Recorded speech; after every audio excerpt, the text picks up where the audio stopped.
You're listening to Bring Me the Axe. I'm Brian White. I'm one half of this morbid equation, and I'm joined by my co-host and brother Dave. Hey, Dave, how you doing over there? Oh, giant sigh noise. Thank you for asking. It's been the longest week of my entire life. I don't think it's been a great one. I feel like myself and a lot of other people kind of feeling that anxiety and fear that they felt around the election now coming back up. It's coming back around to get you as we realize that our overlords are just the worst fucking people. Just fucking terrible. Yeah, just couldn't have picked a worse bunch of people to burn the entire world down.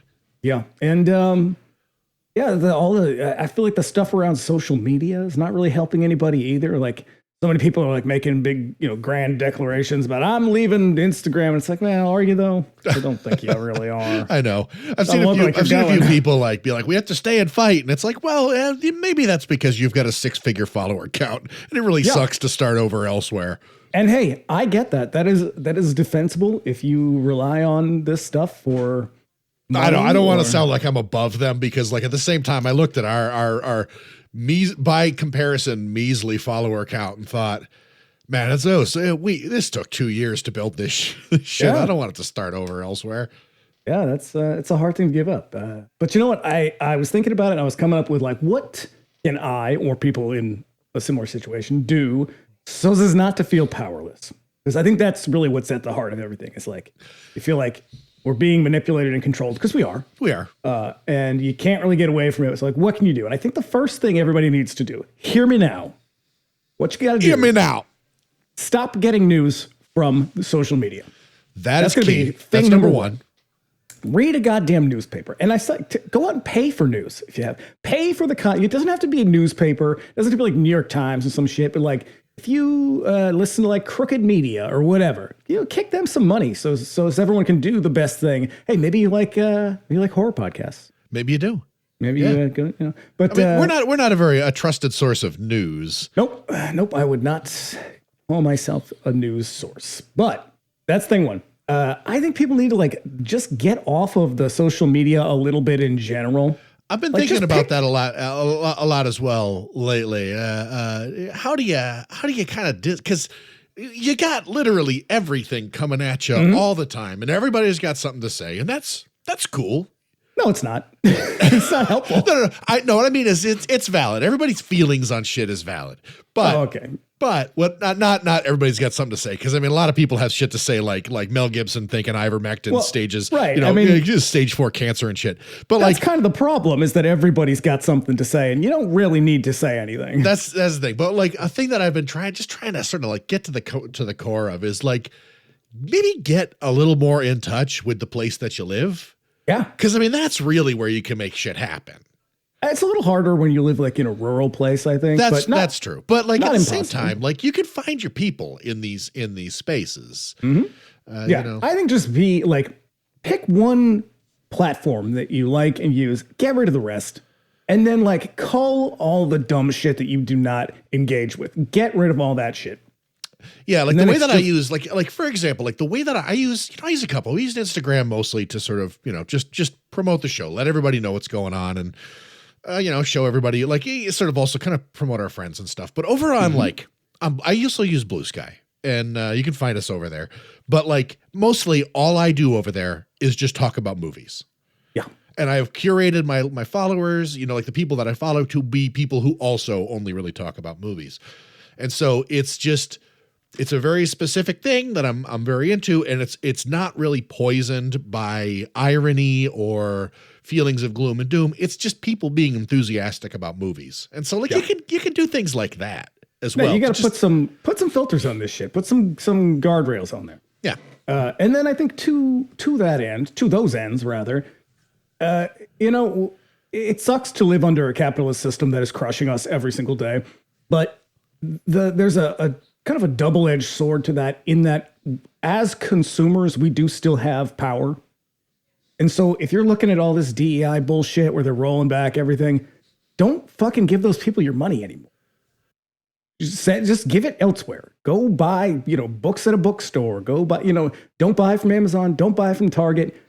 absolutely go to Costco because goddamn, who saw that coming? They've Costco was like DEI, yes. They've always been like kind of like a weird like underdog in terms of like you never expect like a big box store, especially one of those ones that's just like like go and buy yourself a 64 case of like some sort of weird root beer you've never heard of, but like they've always kind of been up on shit. But yeah, go. I mean, like it takes a little bit more time and effort.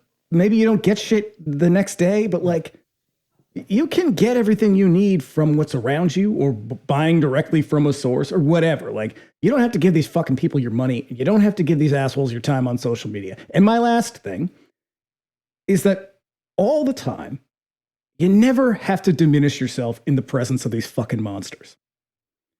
I think there is if you're a marginalized person, there's like an inclination to, whether it's because of like safety or you don't want to like get into an argument or whatever, you sort of have to suppress pieces of who you are. Don't fucking do that anymore. I'm not saying go out and be an asshole, but like just be your authentic self to whatever the fuck that means to you. And don't let someone else tell you can't be, because you're better than them. Fucking A. I like that. That's a good way to start that, because my God, this movie we are talking about tonight. Holy shit. Let me do the preamble, and then we'll get really greasy and gross. So we practically grew up in neighborhood video stores, and the steady diet of utter garbage that those shops provided us with continues unabated to this day. There's no one else I enjoy chopping it up with more about trashy movies than Dave. Just before we get into it, here's a little housekeeping. You want to keep up with us between episodes. You can also find us on Instagram, like we said, at Bring Me the Axe Pod. Dave's over there at That Queerwolf. Give us a follow. We got the goods. We got the memes, as they say. I'm also on TikTok, which miraculously survived. I suppose I should probably take advantage of it. I haven't posted over there in a little while. Well, look, there were some rumors going around that you were on Red Note. That's right. I do not believe. I was dancing only for my Chinese intelligence handlers. Yes. Do not believe the rumors that you've heard. Not on Red Note. Not on Red Note. Don't know where it came from. Not pointing in fingers, just saying. Yes, you cannot dance on Red Note unless you are dancing about the glory of the Chinese Communist Party. Yes. Yeah, you can look us up over on TikTok by name. And if you don't know, we got another show called 99-Cent Rental, where we cover all manner of video store madness on the weeks that bring me the axes off. Freewheeling, madcap. It's wild over there. Shit's just crazy. Our latest episode is crazy as hell, covering the utterly abominable musical, The Apple, is out now. And we'll be back next week with a look at not Escape from New York, but Escape from the Bronx. Yes. Which will be a lot of fun. I do enjoy an Enzo Castellari joint. Ah, God. Everything he made. Well, okay, not everything he made. The guy made like 700 movies. Still at it. Yeah. You can also contact us directly at bringmetheaxepod@gmail.com with any questions, comments, or suggestions. Do let us know if there's a movie that you love and would like to hear us give it the business. And if you would like to support us on Patreon, you can look us up over there at patreon.com/bringmetheaxepod. There's a couple of tiers you can join there. Subscribers at the $5 a month tier can look forward to our bi-weekly X-Files rewatch pod. Do you think I'm spooky? We've also got our monthly Bring Me the Axe Millennium Edition, where we look at movies made in the last 20 or so years. It's the Millennium Edition. Our latest episode is out now. It's about I Saw the TV Glow, and next week we're releasing our episode about Barbarian. Yeah, a movie that both fine films. Both fine films. Yep. There's also my bi-weekly DJ show, Radio Free Haddonfield. In the weeks when Do You Think I'm Spooky is off, you can expect a surprising mixtape of everything from rock to disco to punk over there. Once again, that's patreon.com/bringmetheaxepod. I'm gonna get on there one of these weeks. I'm gonna be like a guest and make everyone listen to like weird Italian Baroque music. Motherfucker, you should. Like, you know what? I'm gonna pass the mic over to you one of these times. Just make a little hour-long playlist. Like, here's 7 hours of Riz Ortolani. Just a lot of bossa nova, jazz. Yeah, elevator music for sure. Yeah. Look for the show notes for links to our merch. Dave's wearing one of those shirts right now. It's a delightful design. It's a little bit of a co-production between me and artist Tom Whalen. Yeah, you go ahead and take credit for that one. Well, hey, it's a little bit me. It's mostly Tom Whalen. That motherfucker's a genius. Yep. Yep. And lastly, if you like what you hear, you can subscribe to us wherever you get your podcasts. We're on YouTube now. Search us by name and subscribe if you prefer to consume your podcast that way. And you'd be doing us a favor by leaving us a 5-star review on Apple Podcasts and Spotify. So do it. Yeah, I want it. I want you to do it. I appreciate it when people do it. It pleases me. I see the number go up. I'm like, God damn, motherfuckers. These people are helpful. They're good people. It's very helpful to us. It is very helpful. It's very nice. Doesn't just boost my ego. It brings us to the attention of others. Yeah. And while we're at it, to bringing it to the attention of others, tell your friends. God damn it. Tell your friends. Oh, you guys, you can't possibly be out there be watching horror movies alone, listening to horror podcasts alone. Though I do know every now and then I'll be like, hey, you listen to podcasts? And the person I'm talking to is like, no. It's like 90% of the time. You listen to podcasts? Weirdo? No. Who doesn't listen to podcasts? I don't know. I got some people who just like fucking steadfastly refuse to listen to podcasts. Even this one. And they're my friends. Well, are they really though, is the question? No. You guys listening to this? You're my real friends. Okay, well, that's also kind of weird. Yeah, I did resolve this year to be as weird as possible. So I'm getting there. I'm getting there. I'm on the road. If you listen on YouTube, do us a favor, give the episode a like, leave a comment. We love hearing from you guys because I just want to get all that out of the way right at the top of the show. Because get some handy wipes ready. Oh. Just keep maybe some hand sanitizer because this one can't help but get a little on you. Here's a taste of what we're talking about tonight. Brooke Shields in Holy Terror. Alice was too old to play with dolls and too young to make love. Don't like it. Brooke Shields, I don't like it. as you've never seen her before. She was too beautiful to play with boys and too young to play with men. Oh, no. Don't like that one either. So Alice began to play with death. She's made repeated requests that the kid see a psychiatrist. She has a knack of making things look like accidents.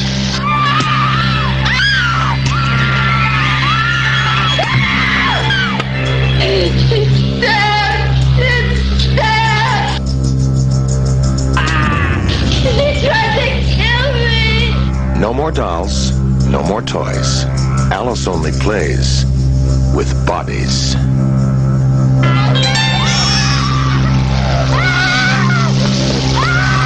It's too late to save her.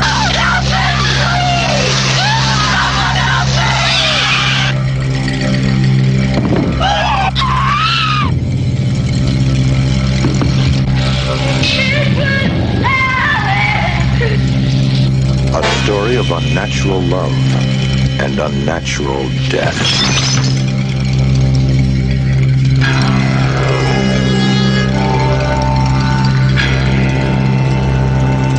Brooke Shields in Holy Terror. It's too late for prayers. Brooke Shields in Holy Terror for 5 minutes. Brooke Shields, as you've never seen her before, for 10 whole minutes. You loved her in Pretty Baby. You wanted to fuck her in Blue Lagoon. You're gonna love Alice, Sweet Alice, a movie she's barely in. I know. That is extremely misleading. It's advertised as Holy Terror. It is Alice, Sweet Alice. Holy Terror is one of its many fucking names. Yeah, this movie was released in theaters 3 times. Yeah. Oh boy. So before last year, I had never seen this movie. Really? Yeah, I'd never seen it. I'd known about it forever, but I don't know what it was about it that it just kind of like didn't seem to interest me. And one day I was like, you know what? I think somebody was posting about it in one of the socials, and I was like, I'm gonna fucking give this movie a chance. And I fell in love with it immediately. Yeah, it is a gross, perverse, troubling movie that is unbelievably fucking dark. Yep. Yeah, I think it's pretty good. I watched it probably 5 or 6 years ago, first time I saw it. It's real sleazy, but I feel like it has this kind of endearing story behind it that I just sort of like, you can't help but love it. Oh yeah. Everything I've read about Alfred Sole makes me wish that I had gotten a chance to like meet the guy just so I could be like, I like your vibe. I like your energy. Mm-hmm. Because he's one of these guys who is like, all I wanted to do was make a movie, and then he did, and he had this sort of like infectious energy that made everybody around him want to be like yeah, I'll help you. Let's make this movie together. Yeah. And none of them knew what they were doing. Twice. They did it They twice. did it twice. One of them was porno. Kind of porno. Not really porno. Oh, no. Deep Sleep is porno. I got the impression that it's like sort of like exploitation-y. It's like sexploitation. Oh, no. I'll talk about it a little bit because there is a website called Rialto Report, which is...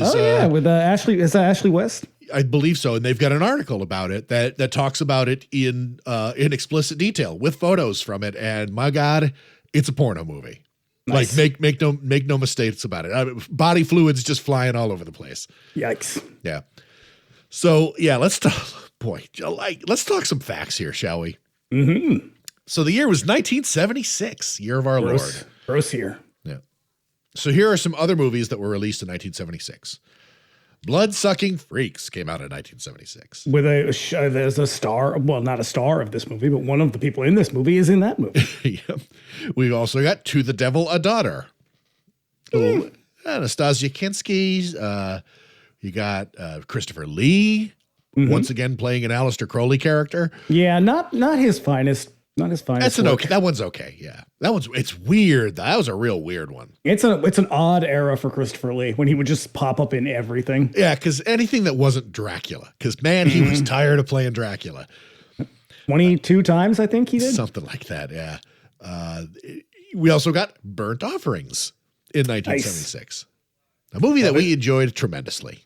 Mm-hmm. Yeah, go back and listen to our Burnt Offerings episode. We got our guest Sam Pancake in that one. It is very funny, and he tells an alarming story about Oliver Reed in it. Mm-hmm. We've also got not Rosemary's Baby, but Look What Happened to Rosemary's Baby. Oh, that is a television sequel, and it is so bad. It is like unwatchably bad. I've never seen it. I think the title's really funny. It's like a Troy McClure movie. Well, it's sort of based on the sequel to the book, which is a satire about like Rosemary's Baby grows up and becomes kind of like a cult figure, and he runs for president, if I remember correctly. So he becomes the Antichrist. Yeah, he is the Antichrist, and so the movie doesn't quite play out like that. It's really strange, and it is not good. Awesome. Oh, we also got it, closing it out, Eaten Alive, the Tobe Hooper joint. Okay. That's a movie that I also enjoy tremendously. It's a loud one. It's a loud film. A lot of screaming. Yeah. I can't remember. I think it's Kyle Richards who spends the entire movie like underneath a house being chased by an alligator. Mm-hmm. Yep. So we got our cast and crew. Our director is a man named Alfred Sole, who has one of the weirdest careers in film that I think we've covered yet. Mm-hmm. Making movies was a childhood dream of his, and like a lot of people trying to crack the industry, he made a successful porno with family and friends during the golden age of porn. Mm-hmm. However, when state prosecutors came around and busted him, it turned his entire world upside down, and most of the people who worked with him or invested in it turned against him suddenly. He was even formally excommunicated from the Catholic Church over it. Which, like, hey, fuck them. He probably didn't give a shit about that either, but if it wasn't for the movie, they probably would have done it for his homosexuality. So yeah. He all the money, he made no money off of this either. And this movie did like crazy box office when it went to like the usual spots on like 42nd Street and stuff like that. And he was poised to actually like make a good deal of money off of it. And then the prosecution meant that like all of the money that he could have made from it got confiscated. Fucking New Jersey. Oh, fuck these assholes. He was facing like 36 years in jail or something. Yeah. And it was all basically around a prosecutor who sort of chose that as his mission to sort of make a name for himself in the state. Yeah, it's like that piece of shit in Bakersfield, California, who prosecuted all the people for like the satanic panic. Yeah. Because he was like, I know I can make my name on this. And it's like, yeah, you also sent 36 people to jail for most of their lives for nothing. Yeah. Real cool. All but 2 of them got out, but like 40 years later, and like 2 of them were killed in prison. Yep. Fucking outstanding. Great job. Yep. So yeah, his follow-up movie, this movie, is a direct attack on the church as a result of that experience. He eventually drifts away from directing in the 90s after a string of duds and moves into production design. What are you talking about? Pandemonium? I've never seen it. Yes, you have. I sent it to you. It's that awful Tom Smothers. Oh, shit. Yes. Okay. The one that's like real, like Catskills comedy shtick. That's right. Okay. Like it's just like one like after another. Yeah. He gets into production design, which is where his career soars. Unfortunately, he died from suicide in 2022. Yeah, bummer. Very sad. So our cast includes Linda Miller, who is the daughter of Jackie Gleason. She married surprisingly good. Yeah. Yeah, and her career is not as robust as I was expecting it to be. She married Jason Miller from The Exorcist and is mother to Jason Patrick and Josh Miller. She's primarily whom you know from every 80s movie ever. What's that? Did you know him from every 80s movie ever? Yeah, that's right. She's primarily a stage actress, but shows up in a number of TV episodes and movies shot around New York. The only titles that really stuck out to me were her role as James Brolin's wife in Night of the Juggler and an episode of Freddy's Nightmares called Dream Come True. She's also in Seizure, the story of Kathy Morris. I have no idea what it is. I just like the title. What a title. What a fucking title. Yeah. Apparently, she and Alfred Sole fought bitterly during this production, and apparently she tried to kill herself on set. Yeah, they had to shut down the whole production for like a month. That's insane. That's crazy. Fucking crazy. And if the trailer wasn't beating you over the head with it, here's news. Brooke Shields is in this movie. For about 10 minutes. Yep. Most of the marketing. She sucks in it too. Yeah, this is her very first movie. And most of the marketing surrounding the movie hinged on her involvement. It is so gross the way that unbelievably the way that gross. this child has been sexualized from like the time she's like 13. Even earlier, but Brooke was an icon of the early 80s before she disappeared from the limelight to go to college, but in her time, she loomed large for some truly heinous reasons. This is her first feature role, but she'd been acting in ads prior to this. But after the dubious success of Pretty Baby, in which she plays a child prostitute. Yeah, and there's a nude scene in it with her at like 11 years old, I think. I think she's maybe 11 or 12. Doesn't matter. It's gross either way. Gross. And then the even dubiouser success of the Blue Lagoon, she became an underage sex symbol due to numerous nude scenes and nude photo shoots for various publications. This poor woman. How she is not like Roseanne Barr nutty at this point is because she's like a classy lady still. Like she still acts occasionally. I would imagine that like she spent just years in therapy. Yeah. I mean, I'm going to go out on a limb. I'm pretty sure she has said that she was abused many times during this period. I'm absolutely fucking certain of it. But like, I was thinking about it the other day, like what a horrible country and people we are. And she was primarily exploited by her mother, who was also she was also a model for a really long time. And like, she was the one who was like setting her up with all of this like nude scene shit. And of course, like fucking Hollywood. She's like, no, Roman Polanski said it's cool. Yeah, like fucking people just lined up to do this. I can't believe it. I was reading this and I'm like, this is the most disgusting shit I've ever heard. But hey, Brooke Shields, I'm real sorry, lady. Yep. You seem really nice, and I'm glad you seem to be doing okay.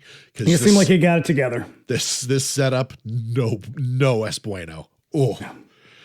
And rounding out our cast, I mean, this is a big cast, but like really of note, we've got Paula Shepherd, of whom very little is known.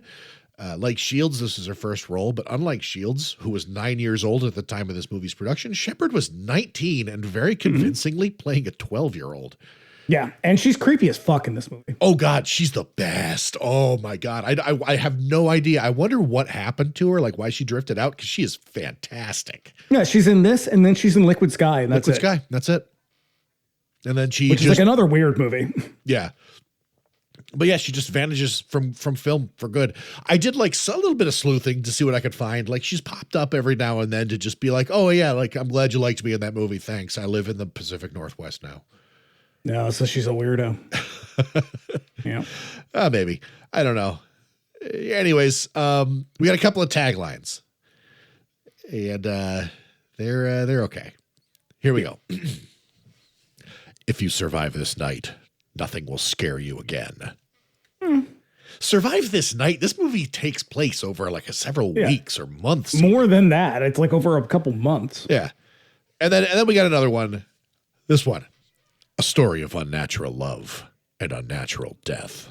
What is that? I don't know. There's nothing like that in here. You know what it is? They're like, that's like the one that's like rock and roll and kung fu. I know. They're like, you can't just say shit and put it on a poster. It has to like be somewhat relevant. Yeah, with this, it's not that. It's that. Hey, that 13-year-old that you like from the movies. You know, she really makes you horny, right? Like, it's like playing on that Brooke Shields shit. It's so fucking gross and weird and nonsensical.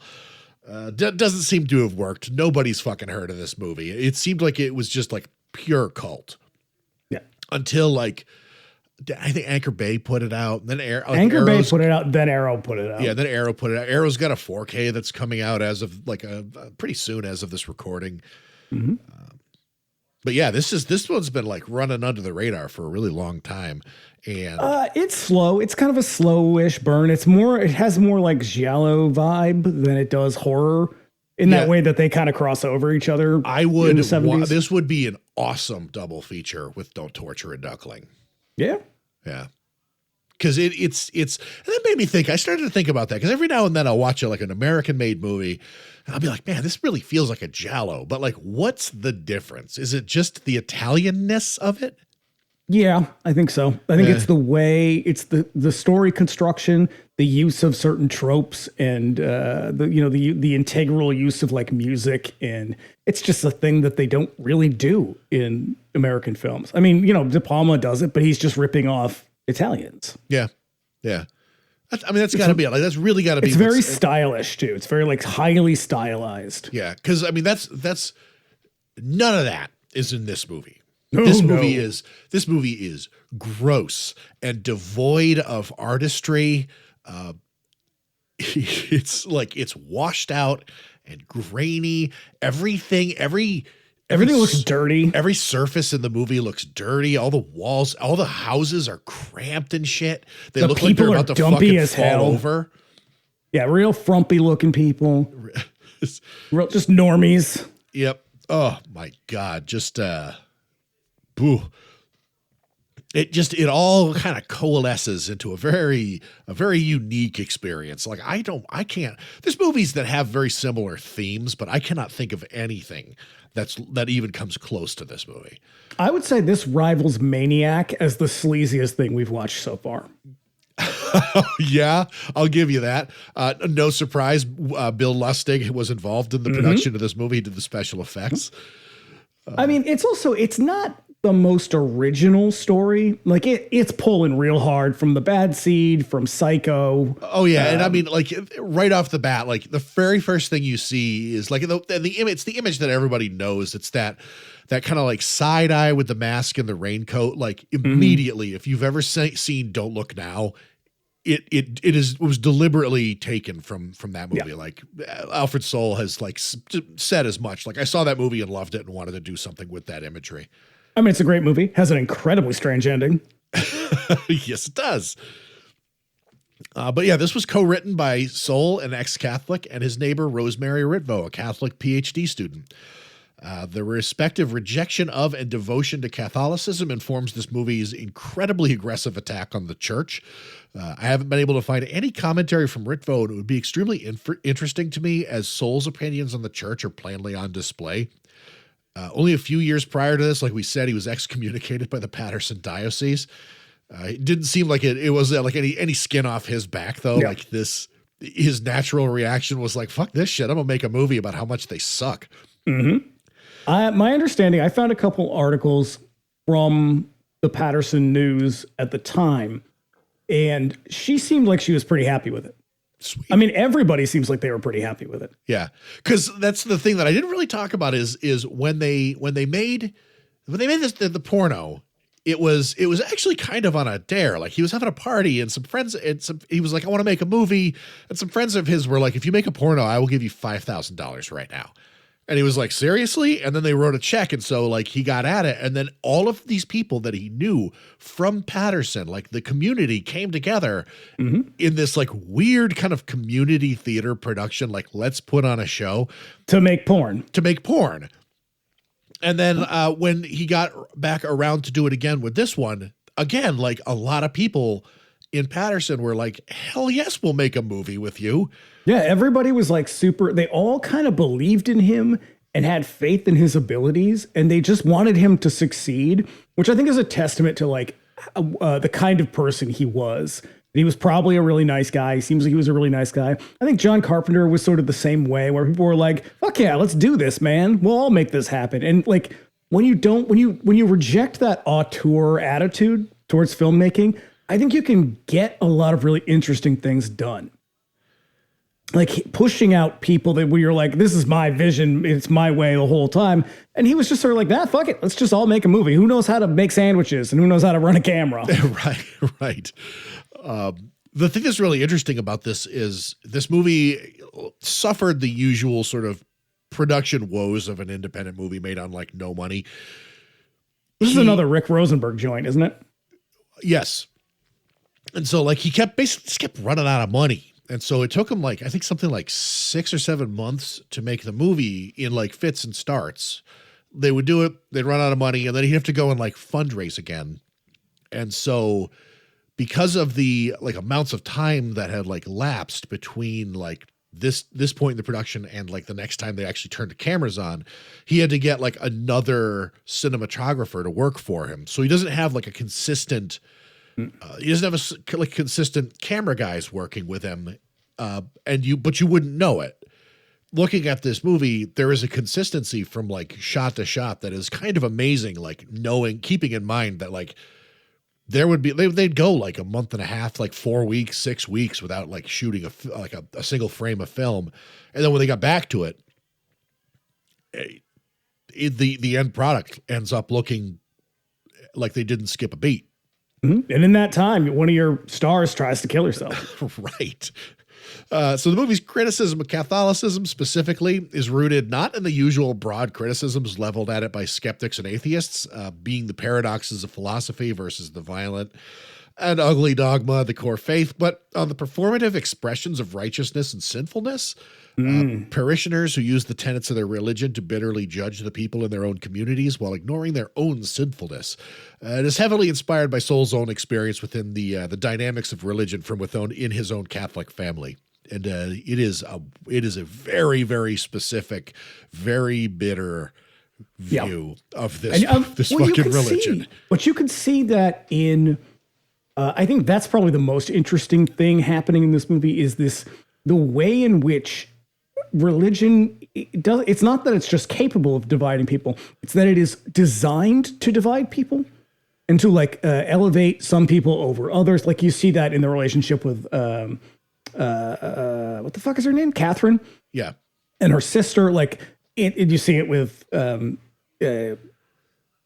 Alice. Jesus Christ, I'm struggling. Alice, and I think her Katie, is that her name? Karen, her sister, Karen. Yeah, like you see it in them, like there's a good and bad. There's her sister is very rigid. She's very like, it's all about appearances and everything has to be on the up and up. It has to look great. Whereas Catherine is just like falling apart all the time. And it's this repression and this idea that like, I mean, it's Catholicism. It's if anyone grew up in a Catholic family, you know all about it. Like it is the way that things get twisted when you repress everything.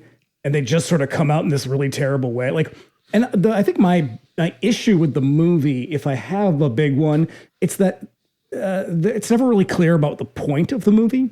Like he's saying all these things he's sort of showing and telling all these things, but to what end is never very clear. It's more like it's just kind of the middle finger. I think I think that's what I like about it. Cause ultimately what it's really is it's a murder mystery. Yeah. But it just has it has this like bitter backstory to it that I think I think is really funny. And I don't know what it is about particularly Catholic horror movies, because we were raised in that, but I don't know what your memory of that is like. I seem to be like I was like the test case of the children in our family to see like how far like we would accept that, and like I think all of us just rejected it so hard. Yeah, I'm not a big fan, really. I feel like we weren't. It was very, very present. Yeah. But we weren't really pushed into it. I think Mom once said, she was like, by the time you were like 10 years old, I realized I couldn't make you do anything. And so we just stopped trying.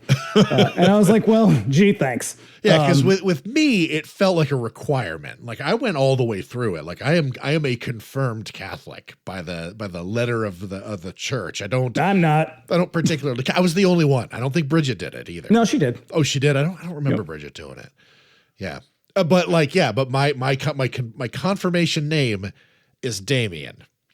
I chose all for you, Damien. Yeah, I chose that when the bishop asked me what my chosen name was, and I said Damien, he fucking cocked an eyebrow and looked at me really, really weird, and I just fucking smiled. And you were like, "Don't bother me. You don't know me." But that is also kind of my like Soul's kind of expression of it here, where like everybody's just fucking fake and it's all bullshit, is the same way. Cause like I was like this heavy metal kid in this church, and everybody looked at me like I was a fucking Satanist or something like that. Well, it was a town of 3,000 people. Someone had to be the Satanist. I suppose. I'm glad at least it wasn't West Memphis, Arkansas. But it was such a fucking weird thing, and it really did like curdle the entire experience to me. Like when I was sitting there with this one like youth minister who I realized at a certain point had taken me on as like a weird special project to see if he could like turn the evil heavy metal kid righteous. And like once that occurred to me, I was like, oh shit, like this guy is trying to like do something here. Yeah, it's called indoctrination. I was like, fuck this shit. And that just no longer really cared about it. So I think that's interesting too, that in this is all, I mean, that's sort of the overarching thing in this. But one thing we haven't mentioned, well, we sort of alluded to it, is that this is a regional film. And I love regional films. I love regional horror. They tend to be shittier. They tend to be made with very little money. They're generally not that good, with a couple shining exceptions. But this demonstrates why they can be really interesting in the way that they feature the place in which they were filmed, because they're regional because they're not filmed in Hollywood or New York usually. Yeah. This one is filmed very much in Paterson, and Paterson, New Jersey it's Sex and the City to New York. This is Paterson, New Jersey is a character in this film almost. And the way that he represents the middle class, like there's a lot of class issues that run through this as well. And so it's not just the Catholicism, it's the way that Catholicism plays out in a middle class family and in like a middle class community is really interesting, because this would be very different if it took place in, Upper West Side, New York, or Bel Air or whatever. Like because they are middle class, the stakes are kind of a little bit higher. So you can't get away with faking it, really, even though everyone's faking it. Like you have to keep up appearances because you don't have the luxury of, wealth or whatever. Oh yeah. You're like walking on a fucking tightrope, to become the town pariah, or at least within the context of your parish, is the worst fucking thing imaginable. Like you may as well, you become like a non-person essentially. And that is sort of one of the things that happens in this movie to Alice's mother, Catherine, is that she does sort of become a little bit of a pariah because of the way she's trying to like protect her daughter, but also grieve in a way that is sort of deemed unseemly. Oh, but the thing that lies at the center of her, like why she's got this target on her back, is because she is divorced. Right. Actually, they're not. I don't know if they're actually divorced. Well, they are, because we keep hearing from his other wife. But so there is a point where someone says, "Oh, is the husband dead?" And he was like, "No, he's just not here very often." And the cop says, "Oh, so they're divorced?" And he goes, "No, they're married." What? Because Catholics wouldn't have really gotten to, it would have been real bad to get divorced at that point. But Yeah. he was seeing another woman. That much is very clear. Oh, all right. But that's what I mean. Like, there's all these little interesting touches and sort of threads that don't really go anywhere. And that's a little frustrating because they're interesting. They could really add to the movie in a way that maybe would have elevated it. And I don't know, maybe I don't want it elevated, but it's a little frustrating that they don't come to any kind of satisfying conclusion. Yeah. Yeah. But then again, I mean, if you're just sort of like, hey, this is fucking middle class life in Patterson when, you know, your daughter's a psychopath, I guess that just ends how it ends. That's life. Right. So this movie was released originally in 1976 as Communion. It had nothing but problems with distribution upon release. Disagreements between Columbia and the picture's producer led to the movie being dropped from their slate. It was then picked up by Allied artists a year later and retitled to Alice, Sweet Alice. I believe at the insistence of Alfred Sole, because he didn't want people thinking that it was like a religious movie. Yes. Yeah. And then it was re-released again in 1981 as Holy Terror following the release of Brooke Shields' movies The Blue Lagoon and Pretty Baby.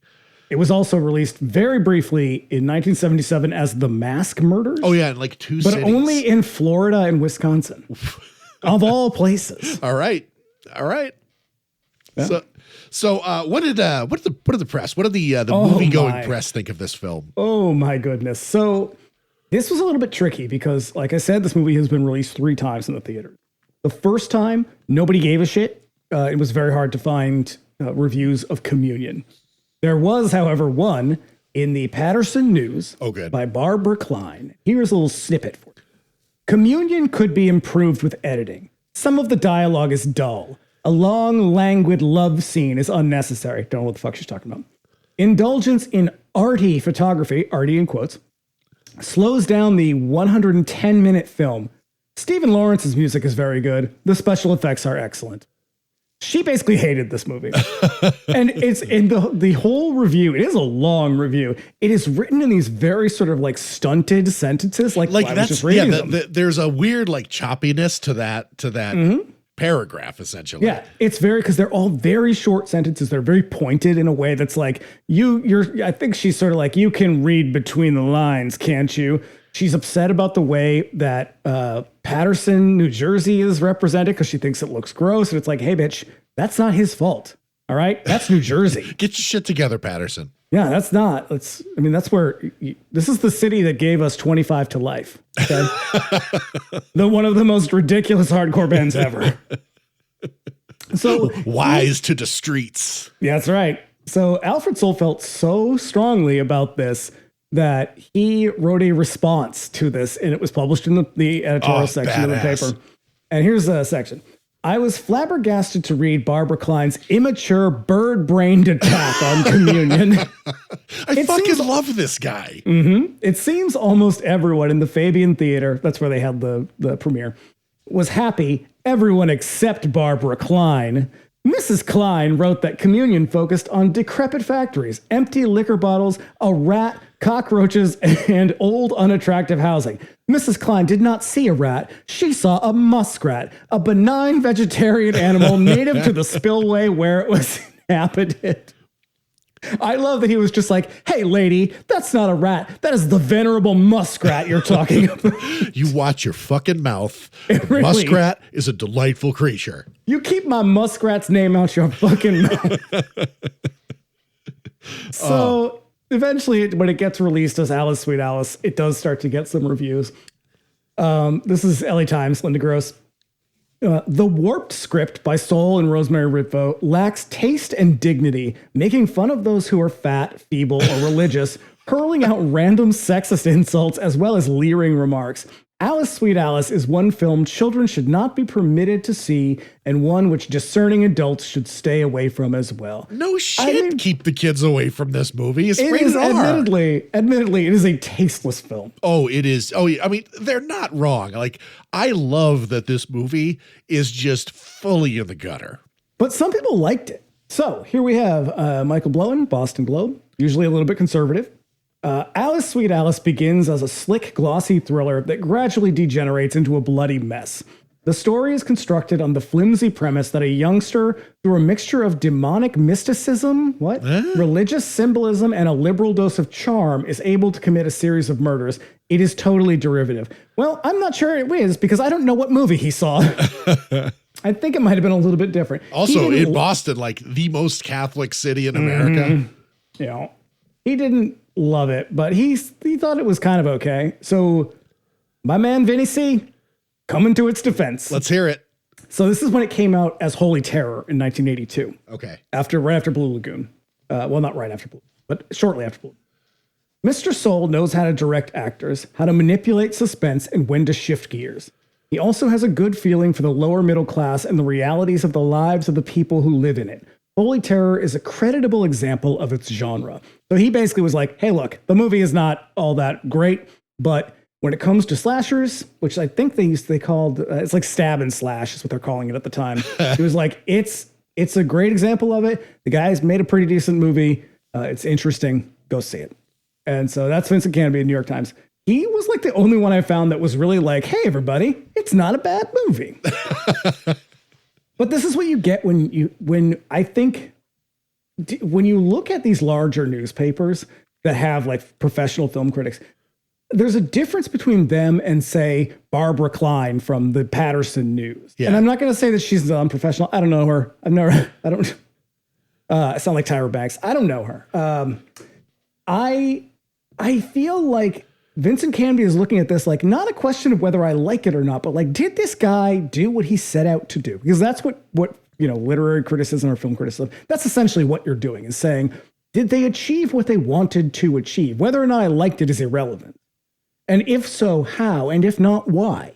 And that's kind of what he does every time. And that's why I always feel like he's pretty much spot on, because he does say if he doesn't like something, but he's also like, but maybe I wasn't supposed to. Right. So I appreciate Vincent Canby more and more every day, which is surprising because I did not used to appreciate him. I do want to point out. We had a rather like adversarial relationship with his reviews in like some of our earlier episodes. Yeah. I tried to find Siskel or Ebert. I believe Roger Ebert likes this movie. I don't know. That's the only thing that I know. I did not find any quotes from him. I didn't really chase it down. That's usually your gig. I tried to find it. I couldn't. I did read that he looked at he reviewed the movie favorably, but I don't know to what specifics he did. Yeah, I want to point out too, this is a script that gives us two main characters named Tom and Dom. Yes. Get the fuck out of here. That is insane. Why would you do that? I know.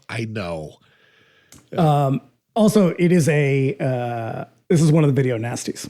It is. Yeah, it's one of the non-prosecutable ones. I don't think we've done one of the actual, like, they'll throw you in the clink if you rent it. All right, let's do Cannibal Holocaust. I don't wanna. I'm down for Driller Killer. Let's do it. Speaking of grimy movies. Yeah. I'm surprised this movie got past. First of all, I'm surprised Paramount went with it to begin with, like picked it up. I'm surprised it got past the MPAA. What would have been like really objectionable? Because it's not just it's not extremely graphic in its violence. There's a couple of scenes where like you see a knife go in a person, but it opens with the murder of a child. Okay, graphic murder of a child that you see happen, that's not a thing you see in movies very often. It is remarkably shocking too. Yeah, it's a brutal death. Whew. You wanna get nasty? You wanna get messy? Let's get a little grime. Okay, let's do it. So we open on Patterson, New Jersey in 1961 for some reason. It's dirty. It's real dirty. Real dirty. Mass is letting out, and back at the rectory, Catherine Spages visits Father Tom with her two daughters, Alice and Karen. Karen, he's the hip, sexy priest. Oh yeah, he's the young guy that all the moms love. Yeah, he raps with the teens after mass too. Yeah, he definitely like when he gets down and like talks to him, he turns the chair backwards. Yep. So Karen is preparing for her first communion, And then Alice excuses herself to go to the bathroom, but instead sneaks around the rectory in a weird mask, sneaking up on the housekeeper, Mrs. Tredoni. Karen, meanwhile, is gifted a crucifix by Father Tom. Can we talk about this gift for a minute? Why is this priest giving a random child a family heirloom? I don't know. It seems like maybe that's just a thing priests do. I mean, it is well, he's not going to have any kids, so. Well, I don't know. I don't like it. I'm saying. It feels weird. It is a remarkably elaborate gift for a 9-year-old. That's just one of the many children in his congregation. Yeah, she smuggled it out of Auschwitz. Well, I guess she wouldn't have a cross if she was in Auschwitz. No. But hey, I mean, she could have. There were other people. So now at home, Alice plays in her weird basement hideout, and Karen comes running in crying to tell her mom that Karen stole her creepy ass porcelain doll. What the fuck? Why does this doll have 2 faces? Okay, so I think what happens is you put a little bonnet on it, and then you could turn it so that it has like a serene face and one where it's crying. But we never see the bonnet. We never see any hair. It is just a doll with 2 horrible faces. Oh my God. It is alarming. It's Machiavellian. It's terrifying. Yeah, it's like something out of a Greek myth. It is the most awful thing in a movie full of awful things. It is one of many. Yeah, and look, I realize that Alice we're supposed to understand that Alice is what you might call a troubled child. Yeah, but also Karen kind of sucks too. She's just a whiny 9-year-old, but she's the one that her mom prefers, obviously, because she's not a psychotic. Well, because she doesn't hurt animals. She's not a fucking killing machine. It's not there's everybody is going to eventually like assume that Alice is the killer. And while that is rather outlandish, it's not like they don't have good reason to think that. No, I would be like, well, I don't know if she's the killer, but she's definitely a killer. So yeah, Catherine leaves to get Karen's communion dress, and then Karen chases Alice into the remains of some old industrial building.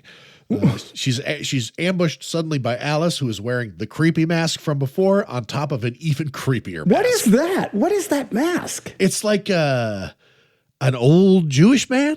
Do you know what it looks like? The end of Don't Look Now. Okay, yeah. When she turns around and it's like, well, I'm not going to spoil the movie, but no, we spoil one movie at a time. But yeah, that's kind of what it reminds me of. Yeah, it must like have really been. It weird. must have been. Yeah, that she's like just wearing a second mask. Oh, it's just jump scare shit. Yeah, it's a real hat on a hat is what it is. If you ask me. But it's a nice hat on a hat because when she pulls that mask off, I'm like, ugh. Yeah, you don't see that coming. No. So at home, Karen inspects her dress while Alice tries on her veil. Up to this point, they've been teasing it, but now the dynamics of this family are laid bare. Catherine is a divorced mother, or maybe, I don't know, raising the girls on her own. Their father is nowhere to be seen. The younger Karen gets all her mother's attention while Alice is sort of left on her own and acts out horribly for attention. Elsewhere in the building where they live, Mr. Alfonso, a heinous weirdo in filthy clothes, listens to records of 20s pop music. Let's pump the brakes here. In an apartment full of howling cats.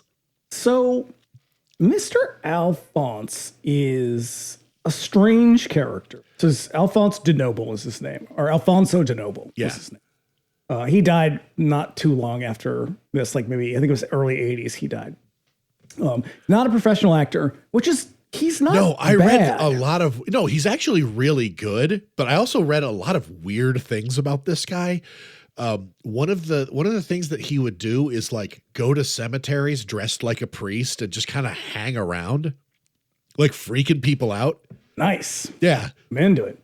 So he worked as a bouncer at a gay bar in New Jersey, and that is where Alfred Sole presumably saw him and convinced him to come be in this movie. I don't know why he thought he would be great for it, but he's not bad in it. He's not an actor. He is in the same year he's in Bloodsucking Freaks. He plays a white slaver.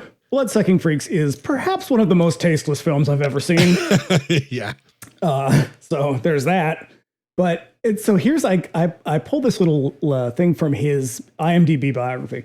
Alfonso DeNoble was a morbidly obese actor who only appeared in 3 low-budget horror pictures during his regrettably fleeting career. God damn it, man.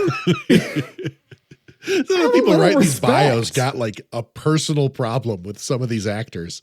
So I believe I have heard from a source that I think Alfred Sole was pretty closeted at the time. Yes, because he was married at this time. Yes. And so that may have gone to how this character comes out, because he's not just gay coded. He is a huge, huge gay stereotype, like right down to the doilies in the opera. Yeah. The cats, like if he were a smaller man, he would be mincing about the apartment, dusting. And I don't know how to read the character because the movie is pretty mean in general. Yeah. It's for shock value. The thing is I can't tell because he's just supposed to be a creep. Right. He's definitely gay coded, but it's pretty explicit. I guess, but like he at one point like tries to molest Alice. So what I wonder is so I have a couple possible theories. One is that they have this really adversarial relationship with one another, and maybe he's just fucking with her to freak her out really badly. But he does really like get on her, and it's really gross. Yeah. Like he's grabbing at her arm and like her touching her face and shit. It's really creepy. But I also wonder if like at that time, the stereotype, the inexplicable stereotype of like gay men was also the same kind of stereotype for like creepy pedophiles.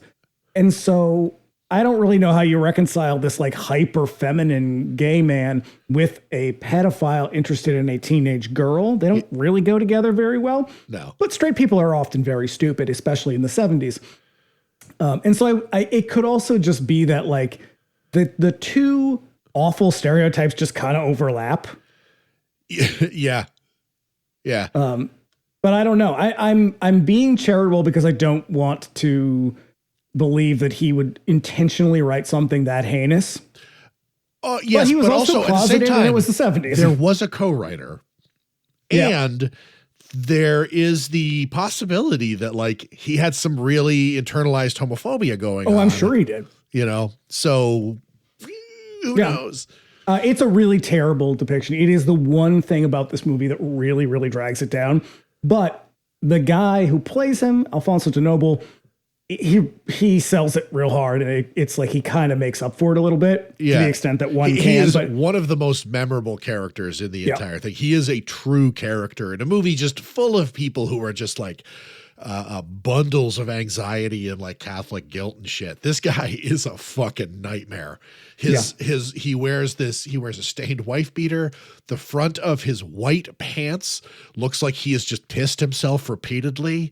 Yep. When we first see him, it's him just in his apartment with like 1,000 cats, feeding them from a can and then eating from the can. Yeah, it's aggressive. Like the extent to which he goes to make this man disgusting. And that's why I'm kind of like, I just don't want that to be the case. But in my heart of hearts, I know that it probably was. That he was just being it's the 70s, man. pretty nasty. Because hey, everybody, before the AIDS crisis, the trope was that gay men were predators and could not be near children. So everything old is new again. So Alice runs by his door. He tries to get her to go to the store for him, presumably to pick up more cat food for him to eat. She mouths off to him on the way by. And I got to tell you, I love their dynamic. Yeah, because she is fucking mean as hell to him. Yeah, like she's mean to most people, but to him in particular, she's got a viciousness that she does not have with anybody else. Yeah, there's a scene later on where like she has this blank look on her face while she is saying some of the worst shit you can think of. And it is like really genuinely unnerving. So at Mass, the clergy prepares for First Communion. Catherine sits with her sister and her sister's husband, played by actor Gary Allen, who is third time on the pod. Appeared now in 3 episodes of this pod. He's in The Sentinel, Mommy Dearest, and this one. No, he's in The Sentinel. He's in Christmas Evil. Wait a second. So he's in 4. This is 4th. Yeah. So he's in Christmas Evil. Who is he in Christmas Evil? I think he's in the scene, the same scene that Britannia Alda is in. Okay. Because, he's in Christmas Evil then. He's in The Sentinel, and he's in Mommy Mommy Dearest. Dearest. He's Jesus the Christ. photographer. And he's so recognizable at this point. Because you know who he reminds me of? He reminds me of Les Nessman from WKRP. Fair. He's this really nebbish looking guy, and he plays pretty much the same character. And he, as to my knowledge, was not gay, but he comes across as pretty gay because he's very like, yes, dear, like in everything. He's the put upon husband of a very aggressive wife. Yeah. So the girls are ready to shuffle out for communion, but before she can go, Karen is grabbed from behind by someone. Okay, wait. Before that happens, though, they're in their line and they're like sort of like shuffling out towards the whatever priest, and the girl in front of Brooke Shields turns around and gives her the biggest, most awkward, cheesy grin for no reason, and I laughed out loud. Especially like given what comes next. Yeah, I know. Someone wearing a yellow raincoat and a mask similar to the one Alice wore in earlier scenes. They strangle Karen to death with a large votive candle while the children receive communion, and then they drag her body off and place it in a box in the sacristy. Their killer then sets the body on fire, but not before the killer yanks the gift crucifix from around her neck. It is fucking rough. Like, you don't kill children in movies. Now, again, as we all know, I'm not precious about kids. Kill them all for all I fucking care. But you just don't do it. It's not a thing that happens in movies that often. Oh, very taboo, for sure. And the fact that this scene is not only in the movie, but it is really aggressive. Like, you're watching someone choke this child to death and then drag her body. And I think that part is shot.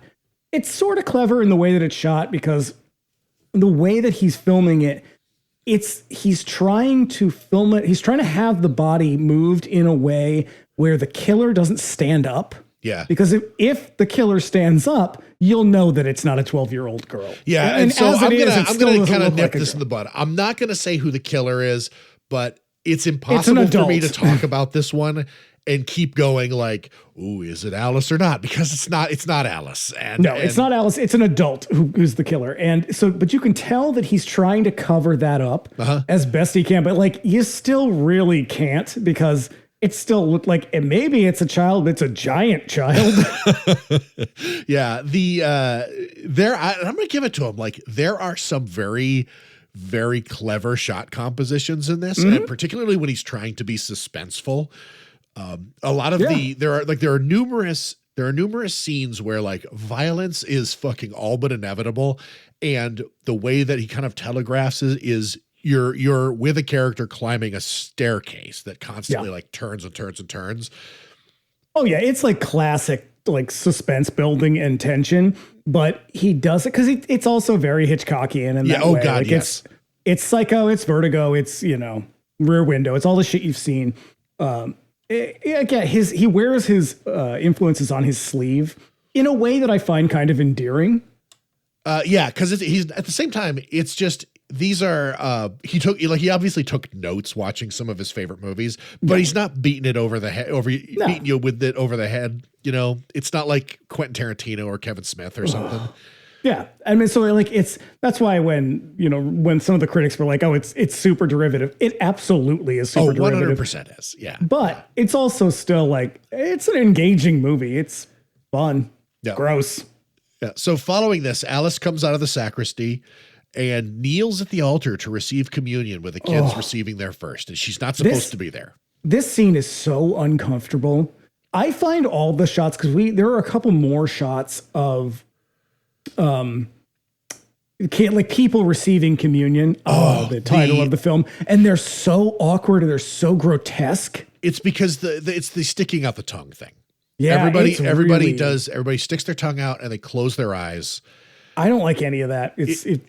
And I think some of this makes me think that I didn't look it up. I think 76 is when Vatican II came out. No, Vatican II is like 57. Is it that earlier? Yeah, because it's Pope John Paul. No, 1962. is when it happened. So that's the other thing about the movie is that is a big part of the story. Yeah. That does not really get addressed at all. Like they do not explain why, because that is going to play a huge part in the story. So I think the reason that this takes place in 1961 is so that they can set it in pre-Vatican II times, because Vatican II ushers in some pretty big change, like significant mega changes that still bum Catholics out to this day. Yeah, this is all relative to the Catholic Church, by the way. So right. Take that for what it's worth. But yeah, it's I a don't huge know part when of the people story. stopped doing the stick your tongue out, but I do remember when we would go to mass, Oh, I don't like elderly parishioners would do that. And I was that just like seeing that is fucking gross. Like, yeah, and get obviously your they fucking dirty stopped, hands out of my mouth. They stopped God. doing that for really obvious reasons. It's incredibly unsanitary, but they do it constantly. And I think obviously he was a little put off by it as well, because he uses it a lot in this movie. And you're going to see people sticking their tongues out constantly. And it's made to like these shots are composed in a way that they are made to look grotesque. Yeah. Especially at the end. Yep. So now a gathering crowd is horrified when smoke wafting into the chapel alerts one of the nuns, who goes out back and discovers the burning body of Karen. Okay, listen, this is how you know this movie is made by a gay man. This scene is campy as hell. Women there are people. There are screaming. women throwing the palms of their hands against their foreheads. Yes, like they are just so like people on the floor keening and wailing and like it is bizarre in a very like kabuki-esque way. Because the makeup on these women is also like fucking 7 inches thick. So Karen's aunt, or her sister rather, informs her that Karen is dead, and like she is wailing and wailing and wailing. Yeah, well, that's the other thing about this scene is like everybody in the movie in general, but especially in this scene, is at the most beautiful 11 you can get to, and it's like they just snapped the knobs off and just went forth. Yep. Alice is visibly unmoved by this. She stuffs Karen's veil into the pocket of her yellow raincoat. Oh. Yep. So we don't see Karen's funeral, only the preparation. The funeral guys roughly handle the flowers and literally throw Karen's coffin into the hearse. Yeah. So again, there's that like real low opinion of religion, I guess, in general, but specifically Catholicism. Yeah. Where it's just like, here's like all this kind of reverence and pomp and circumstance around death. And here they are just fucking chucking this tiny casket in the back of a car and like tossing the flowers in on top of it. It's dark. It is. As they get into the cars for the funeral procession, the cops watch from a distance. Karen's father arrives late. Catherine, beside herself, is reminded that mass begins at 9, so they have to get a move on. And then there's some more bratty one of the behavior. One of the cops goes, "Yeah, the fat one didn't show up." And my note is just, Jesus Christ. The cops automatically just suspect Alice had something to do with the murder. This is also when her father Dom meets the priest Tom, Father Tom, and Father Tom, when they meet each other for the first time on screen. It looks like they're about to kiss. Like there's this weird sexual tension in this moment that is very odd. They spend a lot of time together as well. But but also there's a lot of implications of people having like inappropriate relationships with each other in this movie. In a way that's like he doesn't deliver on most of it, but like it's there in very odd ways. It's what it lies at the heart of the movie, as a matter of fact. Like not all of them are necessarily like romantic or sexual. They're just weirdly emotional connections that are wholly inappropriate. That fly in the face of God or whatever. Right. Well, you know what's weird is that as I've said on this show many times, and I've said in real life many more times, my favorite book, one of my favorite books, is The Name of the Rose. And this movie came out 4 or 5 years before that book came out. Yeah. And it has very similar themes. Except Umberto Eco delivers on those themes quite a bit better. Right. But the motive for the murder in that book is Oh yeah, it's the greatest ending to anything I've ever read. It is so fucking brilliant, but it's very similar in that like, it's the idea that someone does not want something to change and they see it changing and they can't stop it. And so they just sort of lash out to do whatever they can to make it stop. Oh, you don't say. Yeah. Boy, that sounds familiar. Huh. Yeah. And you say that resistance to change is bad? Well, yeah. It's futile. Yeah. Oh, I know. You can't. Yeah. The only constant is change. So Alice's father is going to stick around town for a few days, despite the protestations of Catherine's sister, and the adults send Alice and her cousins downstairs to Mr. Alfonso's room to give him a cake. Yeah, he's also got to stick around because he's got to kiss that priest. Kiss that priest if it's the last thing I do. I'm gonna change him. I can fix him. He rattles off some crazy menacing bullshit that suggests that he wishes Alice died instead. Oh, it's so fucking good. It's so good. Too bad she was the one to end up in the box. And then like before they leave, he like kicks the cake and she says something shitty to him and he looks at her and goes, God always takes the pretty ones. Imagine this coming from a bald man who seems to have smeared liberal amounts of pancake makeup on his face. Yeah, it is. He is he looks very unhealthy in general. Yeah. I mean, he obviously was. He died several years later, but like he's very pale to the point of looking white. His eyebrows are shaved for some reason. Just to make him even creepier. Yeah. But I forgot to mention that before that, I find the relationship between Catherine and Annie, her sister, it's very like whatever happened to baby Jane. Yes. And it to the extent that Annie even looks a little bit like a drag queen. Yeah. Like yeah, she carries her herself makeup's like weird. it. Her clothing is very outrageous. She's very uptight and like hysterical throughout most of the movie. Like, again, if this guy was in the closet, he could not have been selling it that well. Yeah. Because this is basically like if I made a movie. Back up in the apartment, the adults suggest again that Alice might be the killer. So now Dom, Alice's father, visits Detective Whitman in an office, of course, littered with nude photos of women clipped from magazines. Just tits upon tits on the wall. You just gotta, just like you just need a little quick dose of Bush. You just got one right there. You can just like. It's helpful when you're interviewing sexual assault victims. And you point to the picture on the wall and tell me where the man punched you. Apologies for that tacky joke. So Whitman asks Dom if he can talk to Alice to see what she might know. Dom suggests that Annie, Catherine's sister, is pointing them to Alice because she hates him. He tells the cops that they can't talk to Alice. And then after he leaves, Detective Spina hands over a school report on Alice that portrays her as seriously disturbed. Yeah, he says he looks at the thing for like a couple seconds and goes, the kid's nuts. It's like, does it say that on the document? You didn't even read it. That's her official like DSM-3 diagnosis. Yeah. I think at that point we're still on 2. Did you also notice in this moment they do something they will keep doing throughout the movie for I don't know why reason? They keep mispronouncing their last name. I know. I noticed that. And it's, again, never explained. I don't know why. Yeah. But they do it like, it's like a gag that they do every time. Like it's like a running joke for the cast, maybe? I don't know. Maybe. He calls them spadges. But like he corrects them here, but nobody corrects them when they do it more often later. Yeah. So now Dom tries to call Father Tom at the rectory, and Mrs. Tredoni gives him hell about it before Father Tom gets on the line to tell him about the cops taking the school records. And then he leaves to meet with Dom, tell him some more stuff in person. This movie is such a like a depressing snapshot of mid-70s America. Yeah.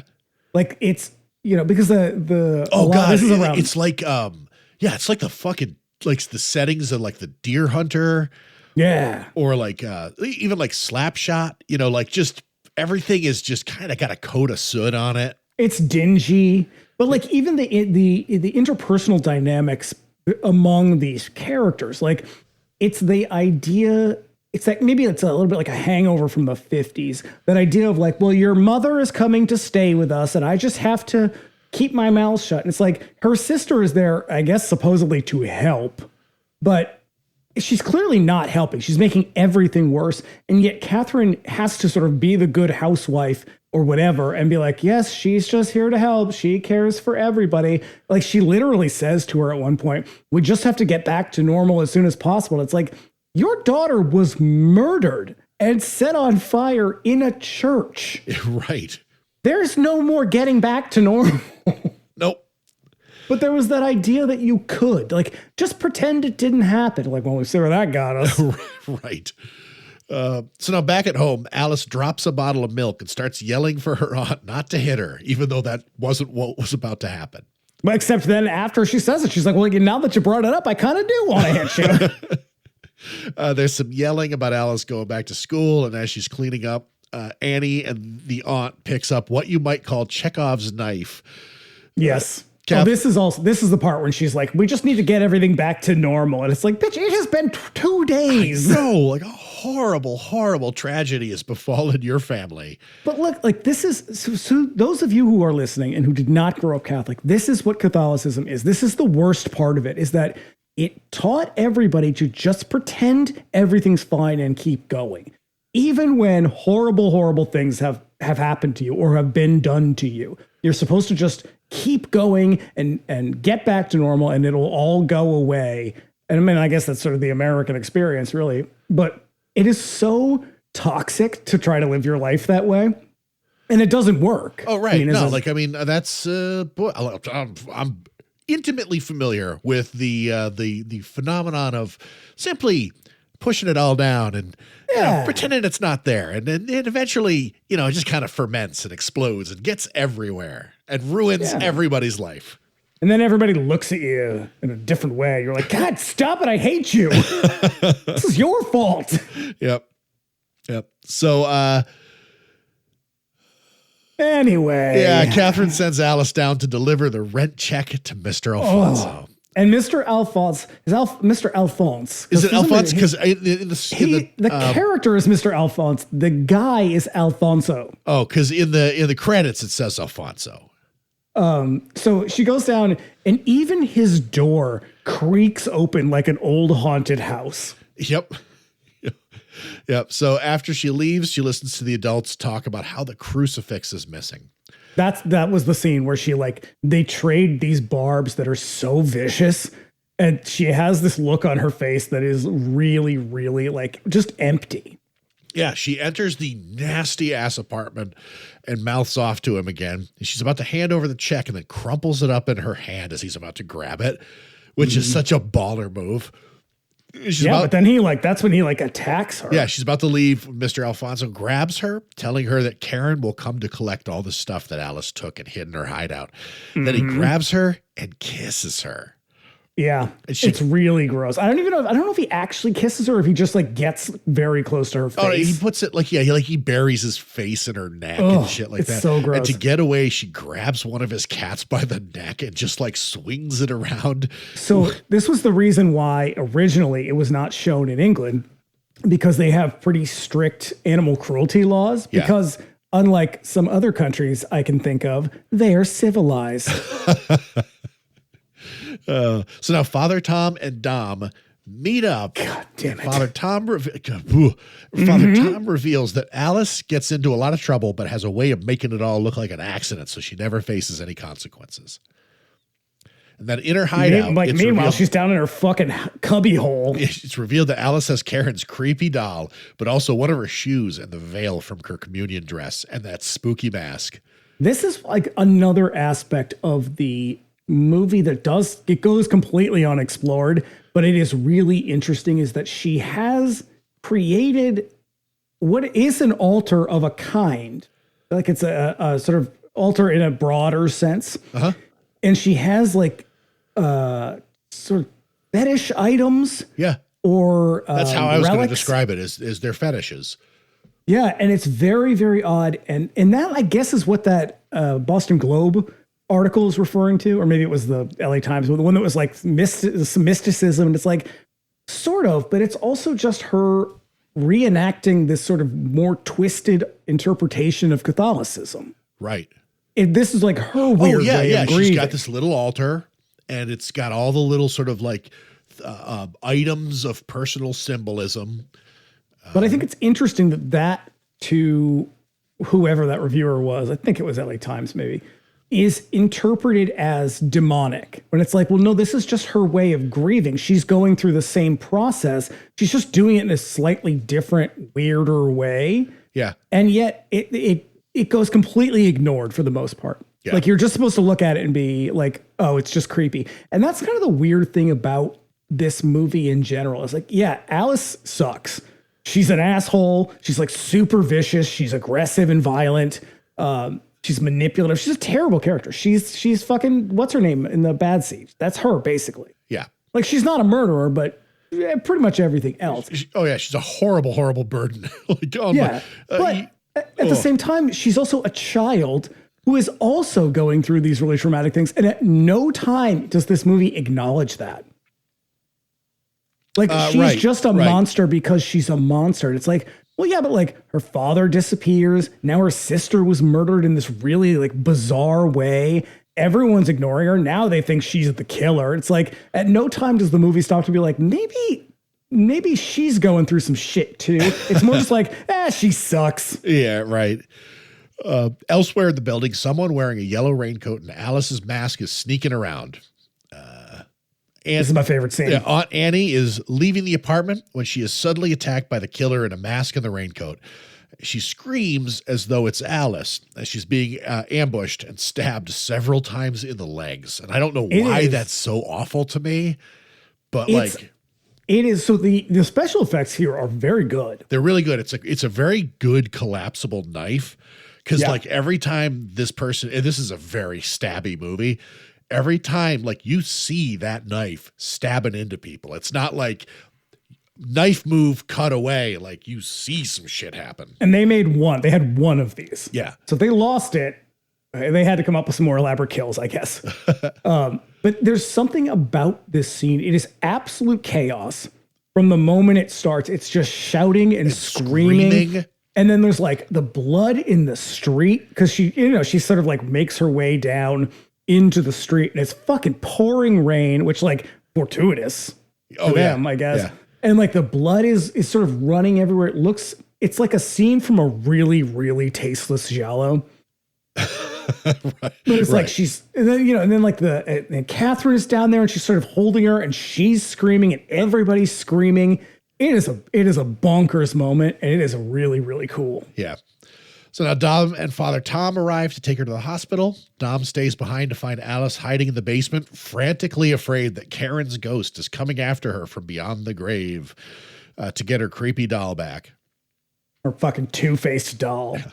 So now at the hospital, Catherine tells Father Time that the cops are coming to talk to Annie, who with the you call him Father Time.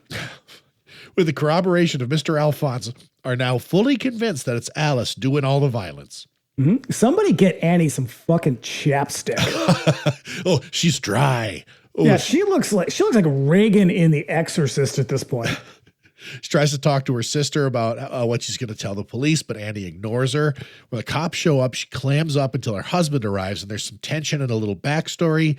Catherine. Yeah, this is where she says, "You hate her because you knew I was pregnant when I got married." And it's like, is that really all it took? That is some high Catholic sin business right there. Yeah, this is good old-fashioned Catholicism, tearing everybody apart. Pregnant before marriage? Are you kidding me? Did you just want to spit in Jesus's face? Yeah. Yeah. He wept. He wept because of that. Someone nailed him to a cross. You see that pain on his face? That is your fault. Yeah. Anyway, Annie swears that she loves Alice, but ultimately puts the blame on her. I don't know. This is like overplaying it a little bit. Like this is where cranking everything up to 11 doesn't quite work so well. Right. Also, I kind of have a problem with the way that they kind of dangle Alice out as she's probably the killer. It doesn't really work for me.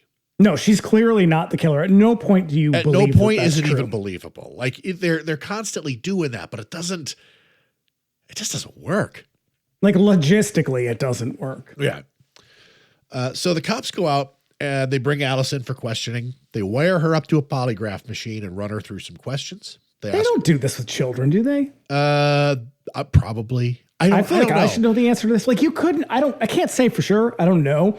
But I feel like you couldn't do a polygraph with a child. Like, they're so emotional at all times and have like very little regulation. It would be off the charts the whole time. I was to say, it also kind of hinges on a kind of learned behavior that I think is kind of unique to adults. Right. It's a moral thing more than anything else. And also, just so we're all clear, polygraph exams are complete junk science. It doesn't mean a fucking thing anyway. So who cares? But also, I was just like, I don't think you can do that with a child. Yeah. They ask her if she knows who attacked her aunt. She says it was Karen who did it. And when they're done, the polygraph technician says that she wasn't lying when she said Karen killed her aunt. Then he says a bunch of real creepy shit. And then he says, did you notice her tits? When I put the tube around her, she looked at me like she wanted me to feel her up.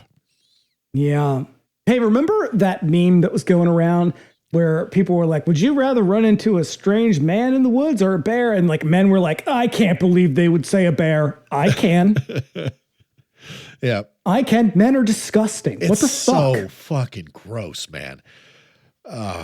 Jesus Christ. Yeah. But I'm totally on her side though. Cause like she grabs his shit and starts fucking it up. Yeah. Because he fully deserves it. Alice throws the polygraph machine on the floor. Yep. She's looking at him in his eyes as she pulls the thing off the table. Yeah. She is that cat in that one like cartoon where it's just like looking straight at the guy and then knocks the thing onto the floor. She's that. She like slams it onto the table and then throws it on the floor. I'm like, you know what? I'm with her. Yep. Back at the rectory, Mrs. Tredoni prepares dinner for clergy, a young priest and an old priest. The old priest is, I don't really understand what's happening with him. He's demented. He's the Monsignor, and he has dementia. He's in decline. Why couldn't I stay upstairs? You know I'm not feeling well. Yeah. Dom and Father Tom arrive while the Monsignor creates problems for Mrs. Tredoni. They talk about a list of orders for the raincoats, trying to narrow down who might also have the coat and mask. Mrs. Tredoni overhears them talking because Dom is trying to pin the killer on his niece. And so he says, because he's like, well, what about Angela? And my note is, who the fuck is Angela? Angela is the girl that you see when they go down to take the cake to Mr. Alphonse. Yeah, she's the niece. And it took me a little bit before I realized that. And then I kind of had to go back. But then the priest says, my Angela. Yeah. What? Apparently he knows all the kids. And he's really close with them. Well, he's giving them family heirlooms. I feel like maybe something's happening. What, a priest being inappropriate with children? Never. Unheard of. Gasp. The Dom and Catherine arrive at the children's shelter, which is housing Alice while she's under investigation. The psychologist narrates her notes about Alice to a recorder. She's extremely... In the best mid-Atlantic accent she could come up with. You're right. She's extremely... I'd rather she not be here. Yeah, she's extremely disturbed by her criteria. The psychologist tries to explain to them that she needs to be in treatment as they resist this, and then they go down to visit with her. She's angry that they're not bringing her home, and there's some more backstory. Some of Alice's hostility stems from her father more or less abandoning the family to live with his new lady. And her mother's a little bit jealous because they're not besties. Right. When her father goes to talk to a doctor about why they're medicating Alice, she and Catherine have a moment where she pulls the doll out of her suitcase, and then they argue until Catherine is about to leave and Alice chases after her crying. So again, there's like this very brief acknowledgement of like, oh, right, she's just a child dealing with some really fucked up things happening. Yeah.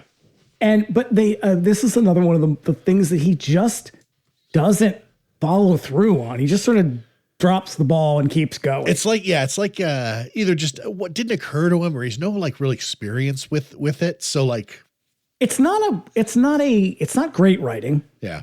It's not a well-written movie. I also love like Alice. We're supposed to believe that Alice is the killer. And now they've introduced this other thing. It's like, look, y'all, sloppy cousin Angela is not a good suspect. This girl looks like she is confused most of the time. Every time you see her, she's got like a giant plate of food in front of her. They're right. And like so a little bit of chocolate smeared on her mouth. Yeah. So like everything she touches has some kind of candy. She leaves fingerprints everywhere. Yeah. At home, Dom and Catherine talk. He, for some reason, suspects Annie's daughter, Angela, like we said. Then they receive a call from someone breathing heavily. They dismiss it as Annie, and then they call back. Dom answers this time, but the caller hangs up again. And then in a moment of grief, they start kissing until the phone rings again. Sir, these are mixed messages. Right. This time it's Dom's new wife, which puts a wet blanket on the whole affair. And Dom's wife is super needy. Oh, yeah. She's like, I know your kid just got murdered, but when you coming home, babe? I'm yeah, lonely. she's like, hey, why are you so upset? It's like, I don't know. His daughter just got killed. Yeah. So Catherine keeps trying to push him back to his wife, but Dom is playing amateur detective during the whole thing. He says, you're even more beautiful now. What, now that your daughter is dead? What are you talking about? Yeah. So as he's going back to his hotel, he gets a call from his niece, Angela, crying. She says, okay, say, Uncle Dom, does that sound like the voice of a child to you? And does it seem odd that she wants you to meet her in some derelict building on the edge of town? Yeah, she says that she ran away from home and she's hiding out in some building with Karen's cross and is scared. So he drives over to help her. And it just happens to be an empty old mill building. Now, this is where we get the shot of the venerable muskrat in its natural habitat. I know. That Barbara Klein was so offended by. The majestic muskrat in its natural habitat. Now, she would know that if she wasn't such a fucking plebe. Put some fucking respect on its name. Mm-hmm. So it's empty old mill building, and he sees the girl in the yellow raincoat and mask watching him, so he chases her into the building. When Dom climbs the steps, he's suddenly attacked and stabbed by the killer, who stabs him in the chest and runs away. He's hurt, but he manages to chase her deeper into the building, where he thinks he has her cornered. He tries to talk to her, but she attacks him again, hitting him over the head with a rock, and then continues to bludgeon him. It is this scene where she is beating his face in. Oh, my God. Ooh. She hits him in the teeth. Yeah, it is. Oh, by the way, I just kind of gave it away a little bit. Surprise, guess who the killer is? Yeah, she then ties him up and rolls him towards an open door, which opens into thin air. As he regains consciousness, the killer lifts her mask, and it's Mrs. Tredoni, who seems to be... That bitch. I love her. Seems to be jealous of Father Tom's relationship with the Spages family. So this is what I was getting at when I said it reminds me a little bit of the Name of the Rose, because a big part of what Mrs. Tredoni seems to be upset about is like the church was a certain way. Like, it was very rigid. It was very like everything was by the book. This is how it happened. And it was very like fear-based, and then you get Vatican II, where they usher in all these changes. You don't even know what the fucking priests are saying because they would give Mass in Latin at the time. Like the big change from Vatican II was that they would just fucking do Mass in whatever the language of the the people was. It's a slightly friendlier, Jesus-forward, yet still super rapey version of Christianity. But in The Name of the Rose, which takes place during the Reformation, it's the same thing. It's like the actual story. I don't want to give it away again, but like it's that idea of like someone is desperately fighting against this thing changing. And that's kind of where she's coming from, but it's so murky. Like you're never really sure. Like on one hand, she says Father belongs to the church, but also like she feels ownership over him. And you're like, is she also a little bit in love with him? There's a lot of weird, like, and then like at the end, she calls Catherine a whore. It's like all this weird sex stuff that goes completely unexplored. Yeah, I think it might have just been sort of like, maybe he intended it to sort of be implied because like to be, well, I mean, like I said, they're not really divorced, or maybe they are. Again, it's really kind of hard to say, but like in her eyes, this is like a terrible, terrible sin. Right. That's what she's doing. She's killing the sinners. She's trying to get rid of the sinners in the parish. Yeah. And at the same time, I think it was really common for a lot of women to sort of be drawn towards the kind of like the new young priest. Like that was a thing that was always like in fucking The Sopranos and stuff like that. Like, I think that's a pretty common thing. Gross. So gross. I know. They're fully unreachable. You can't have them, ladies. Yeah. They're not interested in you anyways. You're too old. Yeah, he's interested in Dom. Right. Who also might be too old. Doesn't get to kiss him. No. Karen's crucifix dangles from her neck, and Dom yanks it away with his teeth. And then she freaks out, claiming it for herself. And based on everything she does for the church, it tries to pull it from his mouth and then resorts to bashing his mouth in with the rock. It is horrible. You see it. It's awful. Oh, my God. And I mean, hey, props to them. It's a good looking effect, but it's so gross. Yep. Tom struggles, but she ultimately wins, pushing him out the door where he falls to his death. So now Mrs. Tredoni hides in the church until Father Tom comes in, ushering some children in toward confession. And this is when he says something about they're going to do confession as a group. And I was like, what the fuck is that? Oh, yeah. That seems like a not good idea. I also remember doing that as well. And that was awkward as hell. Hey, I am all for radical honesty, but you can keep some stuff to yourself. Well, that's what he says. He's like, you don't got to say everything that you did. Otherwise, we're going to be here, the Mother Superior is going to be here all afternoon. And it cuts to this fucking severe old nun who just rolls her eyes so hard it must have hurt. Yeah, well, she's on Mrs. Tredoni's side. She's like, I'd kill you if I could. You're all fucking sinners. I got to cleanse this place with fire. She hides in the like that. I like that Mrs. Tredoni she's obviously supposed to be crazy, but in addition to her being crazy, she's also just kind of an asshole. She's just kind of a bitch to everybody. She got no time for anybody's shit. She feels like a John Waters character. Oh my God, she 100% does. So she hides in the confessional. Then Father finds her there when he enters his side of the confessional, and she begs him to hear her confession, which is basically that she sometimes wishes that the Monsignor was dead since his dementia set in. She lovingly clutches her shoe as he gives her absolution. Now, does he know that it's her? Yeah. Oh, yeah. He recognizes her voice. She talks like Super Mario. Yeah, she does. She really does. So Catherine later arrives at the rectory looking for Dom, but only finds Mrs. Tredoni, who is preparing dinner. And she's being a real big asshole. Oh, yeah. She's like, fuck, fine. If you want to come in, you can wait. Here's some fucking magazines. So thinking that Dom might be with Father Tom, Mrs. Tredoni lets her in to wait. In the kitchen, Mrs. Tredoni grabs the knife she was using to prepare a fish and then sneaks up on Catherine, luring her into the kitchen for some coffee. And then as they talk, Mrs. Tredoni explains that she had a child once and that she died on the day of her first communion. This feels like an afterthought. It definitely does. They're trying to tie it together somehow. Somebody looked at the script and was like, how does Mrs. Tredoni figure into any of this? Yeah, that's a Rosenthal note. So Father Tom arrives home with bad news about Dom. Mrs. Tredoni. Oh, and so again, this is where we get the greatest shot of the entire fucking movie. Well, Mrs. Tredoni wiping her bloody fingers on her apron as Catherine screams. Wiping her bloody fingers on her apron, and it is this bizarre up close shot of her. It is the campiest thing in the entire movie. So now the cops talk to Father Tom, who tells him that Dom suspected Angela. And while they talk, the medical examiner, who's played by Lillian Roth, who was like a silent film actress.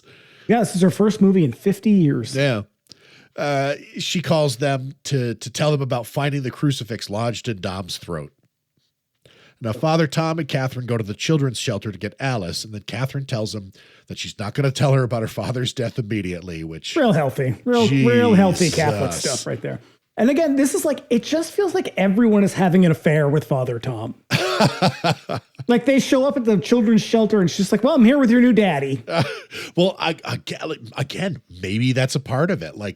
There is a weird sexualization of Father Tom. He is a handsome young priest. I mean, he's fine, I guess. He's 70s handsome. Yeah. Yeah. So when they go to pick her up, her first question is where her father is, and her mother lies, telling her that he had to go back home. Oh, he's at the store. At the rectory, Mrs. Tredoni looks at old pictures of the clergy and her daughter while wearing her white communion dress. She gets ready to go to mass, putting the mask and a knife in a paper bag, and then heads out in a yellow raincoat. I love that it's in a paper bag. It's not a purse. It's not a handbag. She's shoving it in an old paper bag.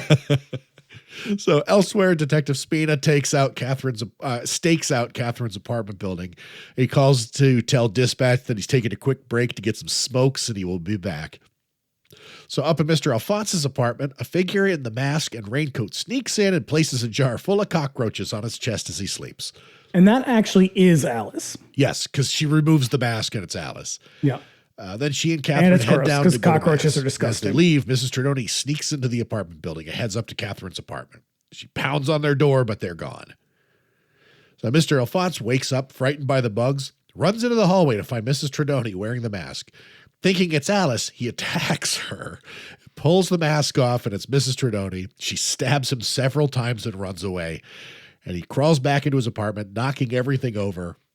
Including his record player that is, for some reason, playing old-timey minstrel music.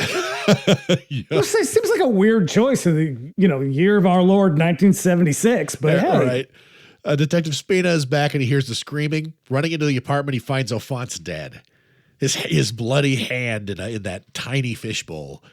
Yeah, it's like as soon as I saw it, I was like, not the fish, no. So at church, Mrs. Tredoni arrives in time for the offerings, tries to get a seat close to Alice and Catherine. I love that when she walks in, they're showing her walking, and they cut to her shoes, and her shoes have blood on them. Yeah. It's a really cool shot. Yeah. Outside the church, the cops are massing. Father Tom and the other priests scan the parishioners looking for Mrs. Tredoni. When he finds her... This fucking priest is up in everyone's business all the time. Like, look, maybe you'd make it out of the movie alive if you weren't getting up into everybody's business. Honestly, let's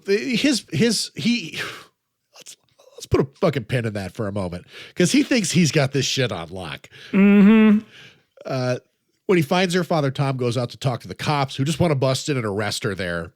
It does have a very weird, sort of like sting operation feel to it, which is very strange. It's like something out of Heat. Right. He assures them that he can bring her into the sacristy during communion, which the cops Spoiler, he can't. Nope. The clergy begin communion, and as Catherine and Alice take their spot at the altar, Mrs. Tredoni sidles up beside them with her bag containing the knife. I did not like this part at all. It's just there's something so gross about it. It is. It's more people just sticking their fucking tongues out. Mm-hmm. Father Tom is about to give Alice the Eucharist, but then he skips her and leans down to ask Mrs. Tredoni to follow him into the sacristy. She freaks out when he doesn't give her the Eucharist and then reaches into her bag. She stabs Father Tom in the neck. You do not see that coming. Holy shit. And the way that it happens, again, it looks like that knife sinks into his neck and he has this just shocked expression. And then he sort of falls onto her. Oh, yeah. And she's hugging him, and then the blood starts coming up over the raincoat. It's a very artful shot. It's very well done. Yeah, I love it. I fucking love it. It is just a gut punch. You do not see this coming. Yeah. So Mrs. Tredoni hugs him lovingly as he dies, blood pouring over the raincoat. Now, Alice wanders to the rear of the church as everyone goes to see what's happening. She's holding Mrs. Tredoni's bag with the knife. The camera rises up to meet her at eye level. She looks at the camera, freeze frame, roll credits. Alice, Sweet Alice 2, Electric Boogaloo. And the credits wait. roll over silence. Mm-hmm. It is awesome. It is I don't know. It is not like much that you see from the era. No. Because it's cheap and it's grimy and it's violent. But it's done in a way that feels, it doesn't feel exploitive all the time. I mean, it is very much an exploitation movie, but it feels like there's more substance to it. Yeah. Yeah. There's a bit of artistry to it. It's not just a pure cash grab. Like when they set out to make this movie, I think that's really what it is that the mission was not to make a movie that was going to just exploit all the shit that makes them lots of money. Alfred Sole set out to just make a movie that he could be proud of. And it just kind of happened to be this kind of grimy, in your face, hyper aggressive movie with a real chip on its shoulder. And unfortunately, this, much like Night of the Living Dead, they fucked up the copyright because they changed the name so many times. Yeah. That for the first couple years of this release, it was copyright free. So it got bootlegged by everybody. And so they didn't really make a lot of money on it. Yeah. But I think it's a fantastic movie. I do. I think with the exception of the Mr. Alphonse character and maybe some less than stellar writing here and there, they probably went through a lot of drafts and at a certain point we're like, fuck it. We got to shoot this movie, yeah, we can't keep retrofitting everything here. I think it's aged pretty well. I mean, it's an example of an early slasher. It's a great example of regional horror that gives the environment and the characters this really kind of authentic feeling. And I think it's a good example of like collaborative filmmaking. Yeah, like that's. I don't disagree. I think it's a perfect example of a regional horror movie. There's a community excitement about it. Like everybody was just so happy to make this movie, no matter how grimy and unpleasant it was. Like, yeah, 2,000 people showed up to the premiere. That's at wild. like the theater in Patterson, New Jersey. That's fucking great. And everybody except Barbara Klein was super excited about it. But she does not appreciate the majesty of the muskrat. So she clearly has the taste is all in her mouth, as they might say. That's on her. Fuck that shit. I think it's a great movie. I think it holds up pretty well. I think it's something you can point to and be like, this is filmmaking for the love of the game. Yeah. Yeah. It's one of those movies, like if you see it that way, and you're like a person who has aspirations of making a movie, like let this be the wind in your sails. Like you too can, like with passion and vision and just, consistency, like you too can make a movie. Yeah, there's something very respectable about stuff like, as far as I'm concerned, I have a lot of appreciation for people who make things just for the love of it. And I think there is something really respectable about doing that. And I think this is a great example of like, if you believe in what you're doing and everybody else believes in what they're doing, you can make something that's actually pretty cool. Yeah. Yeah. 100%. Fucking fantastic. Highly recommended. Absolute. Mm-hmm. I adore this movie. It is a singular experience and it'll make you feel real gross. Yeah. Yeah. So, what are we doing next? What's coming up? Well, as indicated previously, next week we're going to be going back to where it all began on 99 Cent Rental, where we will be trying to escape from the Bronx. There will be a lot of wooden acting. Mark Gregory's stiff walking and tight pants. Yep. There will be a lot of confusing dialogue and a couple recognizable American actors. Yep, and a character named Toblerone. This is true. We want Toblerone. And then again, in 2 weeks, Bring Me the Axe is back. We are going to be celebrating Black History Month with the quintessential black horror film, Blackula. Ah, yeah. Looking forward to it. It's going to be great. So, hope you enjoyed it.